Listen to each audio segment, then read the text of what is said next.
and communications lead Paula Crow, and from the Jackson County, Michigan Historical Society, founder and president Maurice Imhoff. Nice to see you guys. Welcome. Thank you. First, Maurice, I want to ask about the Civil War muster that just occurred this past weekend. You got to be happy with, well, the weather, but it seems like you had a great turnout too. Yes, it was a really good turnout. Super simple weekend and no issues. A lot of people came out. The majority of people I talked to actually were not from Jackson County, which was really interesting to hear. I talked to one unique family who came all the way from Washington State. Really? They flew in, then took the train here from there, and then Ubered to the park. So they were dedicated, but it was awesome to see the variety of living historians that we had and new displays. So it was fun, but I'm still recovering from the long weekend. Yeah, it's a lot of work to put this on. Do we have a count on how many people came? Not yet. I'm still waiting for that number, but reenactors-wise, we had 570. Wow. And a lot of them, as we see in these pictures, I recognize familiar faces. We have a lot of reenactors based right here in Jackson, including you. Yep, we have a couple groups based out of Jackson. I know I had my guys out there, about 6 of us. I'd say about 40 local Jackson people who were participating in the event, maybe more. But then some as well that were shown here. I know one guy came from Wisconsin, far side. He's from Wisconsin, or Illinois, I should say, excuse me.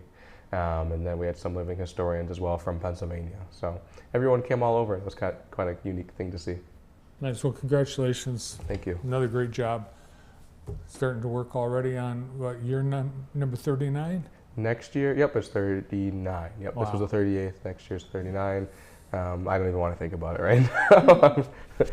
I'm still cleaning up. Yeah, good job. Now, you partner with Ellis Sharp Museum as the Historical Society. It's a natural fit, and you've come up with something that ties in our state's and our area's Civil War history and the museum. What you got going? Yeah, so right now from the Detroit Historical Society, we have their exhibition on Michigan and the Civil War. That's right in our hallway when you walk into the museum, and filled with a lot of information about like women and their participation. And then we also have, with the Jackson County Historical Society, they've done a display on Jackson's contribution to the Civil War. Yeah, so it's worth come checking out if you're, So Maurice, we have Civil War history right in this building, as you know, and we have things like little coins that say Jackson Hall, where that was the money that was used in this, what was a general store. Sure. On the top floor, a meeting room where our Civil War troops met before they shipped out.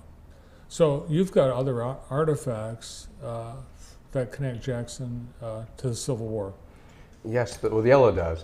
We don't have any artifacts in our collection. The Historical Society doesn't really collect a lot of stuff, but the Ellis Sharp is our Jackson house for collections, and they have quite a few things. I know they've talked about having some of those on display, specifically on Austin Blair for a project coming up that we'll mention here shortly. But the Michigan and the Civil War exhibit brings a variety of different artifacts on display, which are quite unique during that exhibition. And on the Jackson portion, we put together some nice banners that talk about the various roles of Jackson during the war, including the gathering that you just had mentioned of the Jackson Grays. We have a picture of that one of the young men of the Jackson Grays who would go on to fight in some of the first battles of the war.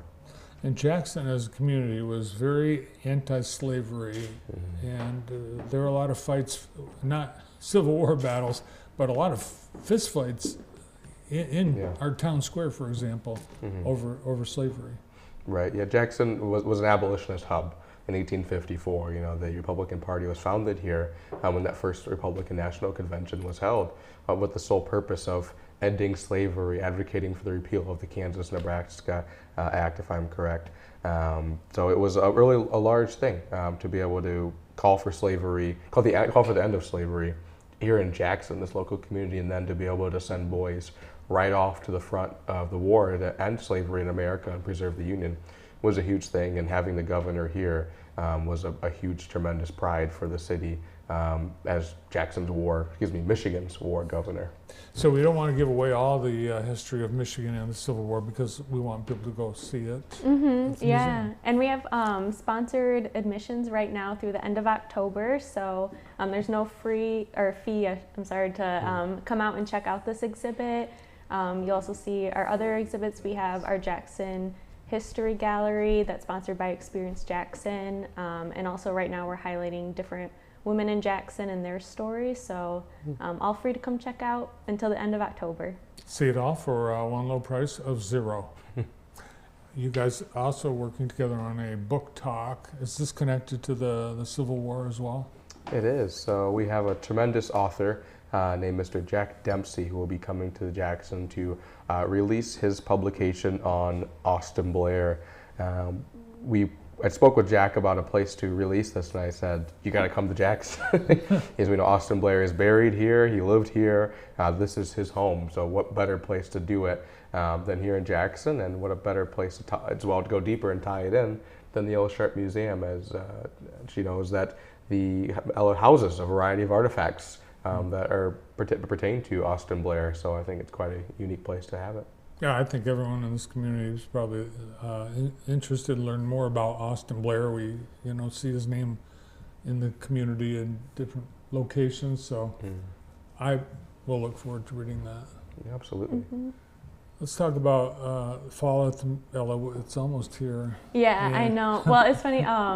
Tina, she calls August Ogtober, and so I've kind of taken on that term. Ogtober? Yeah, now that especially it's cooled outside, it feels like fall right now anyways. But yeah, we have our Fall Harvest Festival on Saturday, September 27th.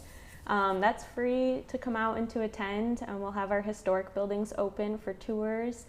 We have our printing press back up and running, so that will be, we'll be printing some cool stuff that day too. And then we have the Mid-Michigan Autism Association. They'll be at the museum offering a sensory-friendly space too that day.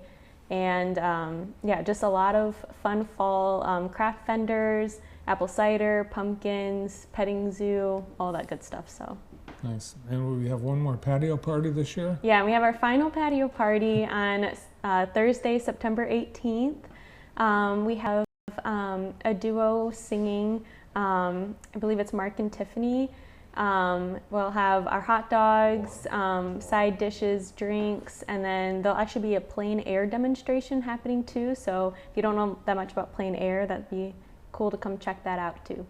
Cool. So somebody will be painting live. Yep. Maurice, you've got your annual dinner and banquet already on the calendar, and I've seen tickets are now available. Absolutely. Still, tell us a little bit more about it in case someone would like to go. Yeah, so we have our annual banquet for the Historical Society this year, celebrating 5 years this year, and it's going to be at the Masonic Temple in downtown Jackson on November 13th. And what's nice, being on here with Ella as well, is that all of the museums in Jackson County come together for this. So we have a variety of tables where they go over different things they have going on at their various museums. So it should be nice. And this year we have the rather than a speaker, we have the Jazzy Jets from Jackson College that are coming, and they'll be performing some historical big band tunes, such as the tunes of Glenn Miller. So we're excited. Awesome. Great to have you both here. Check out the museum and both organizations as they have busy few months coming up. Paula Crow and Maurice Imhoff. Stay with us. We've got